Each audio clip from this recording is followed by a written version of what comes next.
Well, sa amin kasi gamit namin yung barrel oven. So, yung circulation niya, parang meron siyang steam convection na nagagawa, kaya mas juicy yung manok namin. And then, yung pinaka-importante, yung marinade namin, ilang buwan na namin tong pinag-R&D. And yung smokiness, since kami naman talaga gumagawa from scratch, hindi siya yung marireplicate na nabibili lang sa kahit anong pre-marination. So yung amin lang talaga. Everyday gumagawa kami from scratch. So para malaman nyo na lang talaga ano lasa is kailangan nyo talaga tikman kasi doon nyo na lang may experience eh. So nakikita namin returning customers. Siyempre bago pa lang kami, nagpapakilala pa lang kami.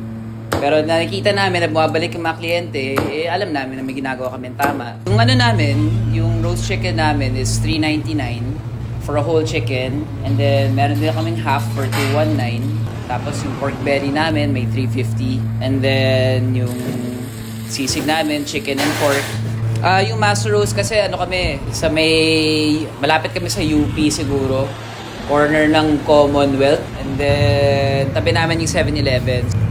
Pwede kayo mag-message sa amin sa Master Roast sa Facebook, Instagram, TikTok, and then Grab. Pwede rin kami hanapin dun.